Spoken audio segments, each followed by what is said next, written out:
Good morning, America. How are you? Well, we just witnessed a revolutionary election, or a revolt. If Mr. Trump is ultimately successful in what he wants to do, it will be a revolution. If Mr. Trump is not successful, then we will have a revolution, a revolt. What are his goals? Let me remind you. Number one, he wants to rebuild America. He wants to make America for Americans. He wants to put America first. He wants to clean out the swamps of the people who don't need to be here. He wants to clean out the swamps of the lobbyists that run our country, of the filth, of dishonest politicians, of crooks. That's his first goal. And then he wants to rebuild America, rebuild our cities, because he's visited other countries and he understands what a mess our country is and how much we need improvement. He wants to make the military lean and mean, and he wants to end nation building, this 15-year American hegemony that has been terrible, that has put us $15 trillion in debt, maybe $17 trillion in debt, where we've just thrown money down a rat hole to build weapons that were probably antiquated, and to spend money on hamburgers and hot dogs, all kinds of extraneous items that we've paid outrageous prices for, and war profiteers have made a fortune on. He wants to end that. He wants to be lean and mean. He wants to also end the American hegemony. He wants to get along with Russia and China. He wants to be tough with them. As they say, as these smart people call it, realpolitik. He wants to be tough with these people, but he doesn't want to push around and boss them around like the last two administrations have done. He wants to end the Cheney regime.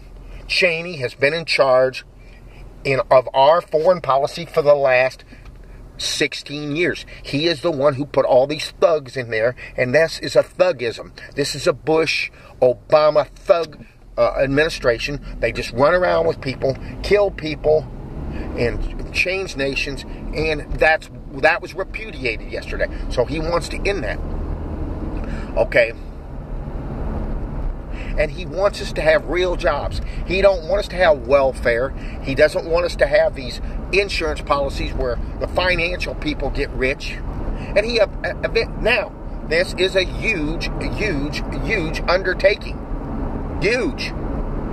Will he be successful? I don't know. Does he have the right ideas? Yes, he does. He's an old-fashioned populist American.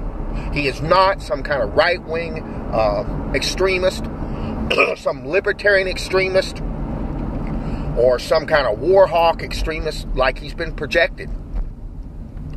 I mean, in the first debate, he even said, when they asked him what he wanted to do, he said, why don't we go to a Canadian-style healthcare system? And then he quickly changed his mind, but that's what he said in the first debate. I saw it with my own eyes. So the guy just wants to fix our problems, okay?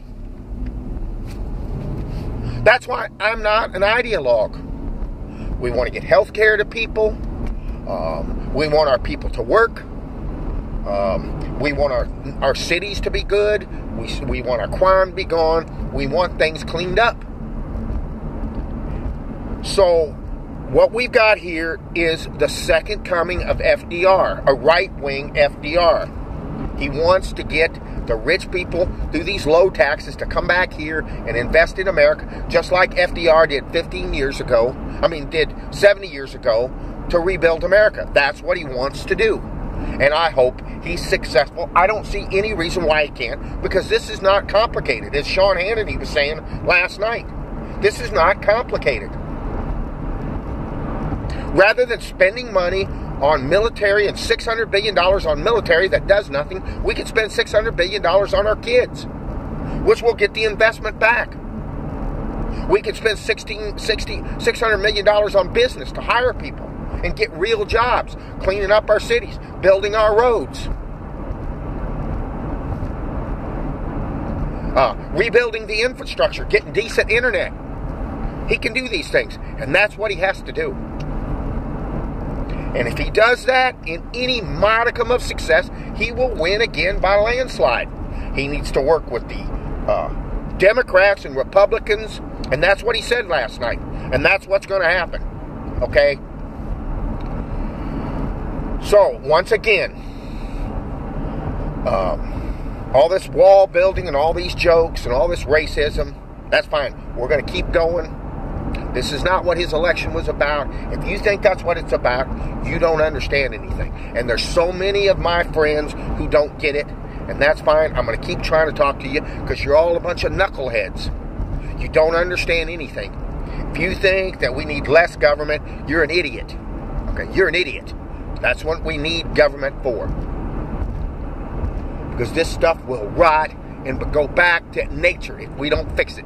Our culture will go back to nature. The raccoon and the bear and the wolf, they will run us over if we don't fix this. We have to fix this. And we have to respect those people.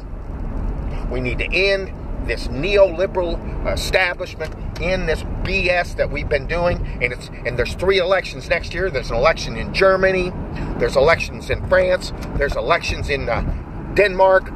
Next year, I don't know if those countries are right, and it's going to be reputed over there, and this is ended. Neoliberalism is over. We're going to start making real investments, and we need to end the financial elites and their domination of our government and their ability to just hand out goodies so they can keep making loans and making money for themselves. This stuff is over. If it's not, then we're going to collapse in some way, or we're going to continue on this long, slow retreat to ruin. So we're just going to have to wait and see what happens. Mr. Trump, congratulations. You're a brilliant, brilliant man. You ran a brilliant campaign. You beat everybody. Congratulations. America won. Congratulations, Donald J. Trump. Woo!